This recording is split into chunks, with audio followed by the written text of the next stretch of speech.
എന്റെ കുഞ്ഞു മുറ്റത്ത് പച്ചപ്പിന്റെ വിശേഷങ്ങളുമായി ഞാൻ നിങ്ങളുടെ മുന്നിൽ വരികയാണ്.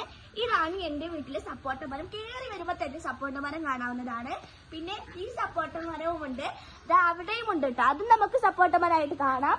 പിന്നെ നോക്കൂ, ഇവിടെ എന്തൊരു ഭംഗിയാണ് ഈ സപ്പോട്ട കാഴ്ച നിൽക്കുന്നത് കാണാൻ. നല്ല ഭംഗിയാട്ടോ. എല്ലാ കാലത്തും സപ്പോട്ട കായ്ച്ച് വരും കേട്ടോ. രണ്ട് ഭാഗത്തായിട്ട് തെങ്ങുണ്ട് കേട്ടോ. ഇതൊരു തെങ്ങ്, പിന്നെ ഇതാ അവിടെ ഒരു തെങ്ങുണ്ട് കേട്ടോ. ഇന്ന് പണിക്കാരൻ വന്നിരുന്നു കേട്ടോ. ഇതാ ഇവിടെ കിളച്ചു, പിന്നെ ഞങ്ങളൊന്നും വളമൊക്കെ ഇട്ടുകൊടുക്കലുണ്ട് കേട്ടോ. അത് ഞങ്ങളുടെ വീപ്പുമാരാട്ടോ. നല്ല ഔഷധ ഗുണമായിട്ടുള്ള മരമാണ്. നമ്മുടെ ഓരോ അസുഖങ്ങളൊക്കെ വന്നാൽ ആ അസുഖം വേഗം മാറും കേട്ടോ. പിന്നെ മുഖ സൗന്ദര്യത്തിനും ഇത് നല്ലതാണ്. പിന്നെ ഇതാണ് ഞങ്ങളുടെ വീട്ടിലെ ബട്ടർ മരം കേട്ടോ. ചുറ്റുഭാഗത്തായിട്ട് ഞങ്ങൾ കവുങ്ങ് നട്ടിട്ടുണ്ട് കേട്ടോ. വീടിന്റെ പുറകു വശത്തായിട്ട് ഞങ്ങൾ ഇതാ പ്ലാവ് മരം കുഴിച്ചിട്ടുണ്ട് കേട്ടോ.